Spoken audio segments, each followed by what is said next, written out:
Hi folks, welcome to the Prepared Homestead. This is Travis. Thank you all for stopping by to watch. Are you ready to finally be rich? That's right. All of your economic problems are going to end here soon. In fact, most of America's poverty is being taken care of as I speak. That's right. There's a new stimulus bill that's been passed through Senate and most likely will soon be reaching your checking accounts. And according to the people that have passed it, and according to the media that are their kind of lapdogs, while it's going to change everything, it's going to fix the economy. You know, the past stimulus bills, they didn't do that. But this one's going to take care of everything for us. That's right. Forget about the fact that it costs so much, and don't actually question how the money is being spent.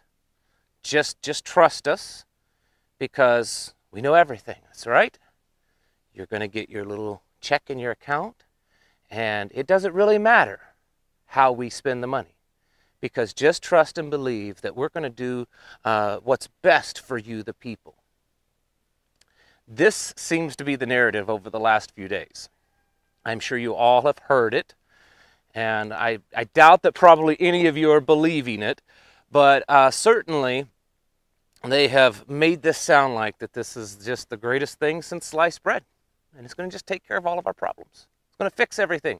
All these millions of businesses that's either closed down or very nearly closed down, well, it's going to fix that problem, and they're going to miraculously just pop back up and open their doors again and go back in the red, or get out of the red, I mean. They're going to, be prosperous and profitable, and everyone's going to be taken care of.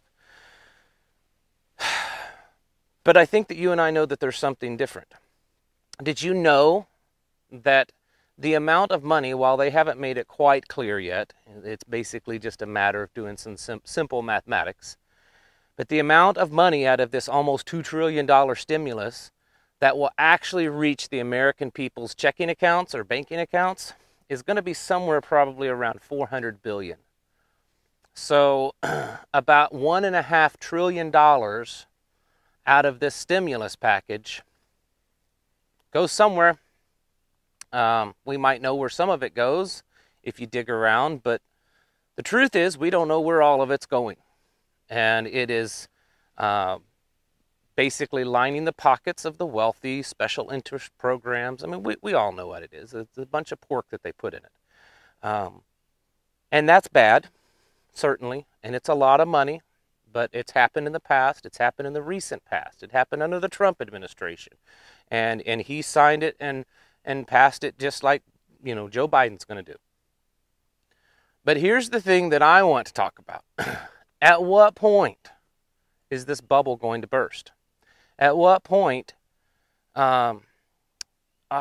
is everything going to start, coming down, crashing down around us because we've spent too much, we've written too many blank checks? I mean, I don't know how many people really truly think that you can just continue writing, checks that have no money in the bank, and it's just going to be okay.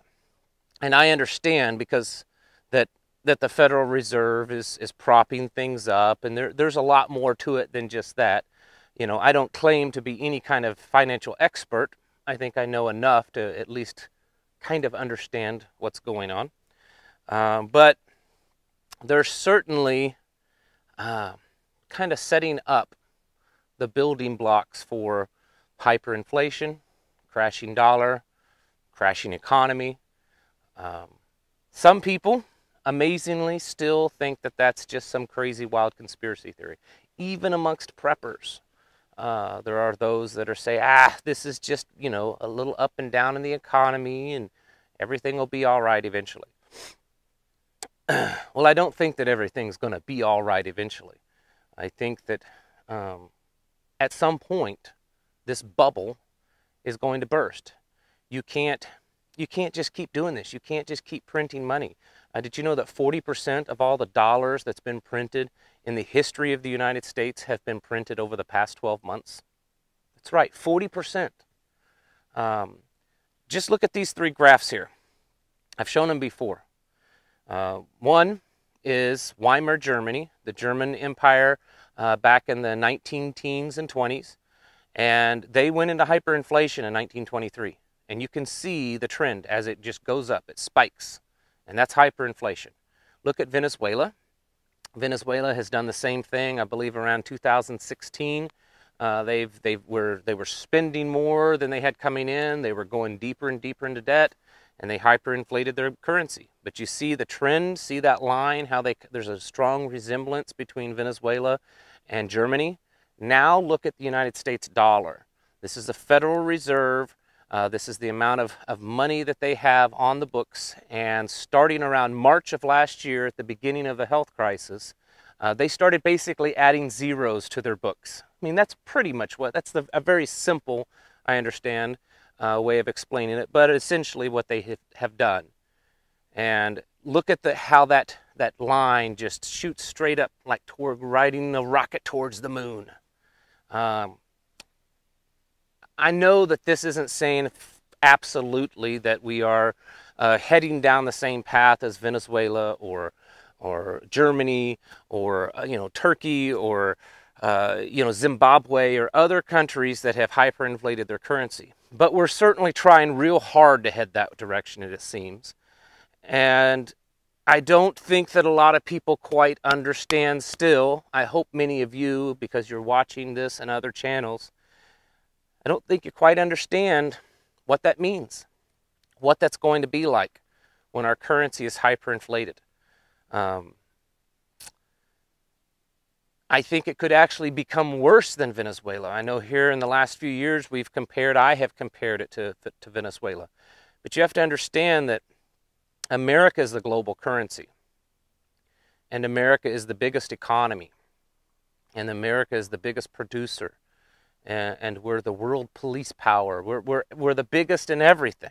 Although that has been kind of, on the downward trend lately over the last few years. And you know what the old saying is, the bigger they are, the harder they fall. I think that's what we could possibly see here in the United States. A much bigger global disaster.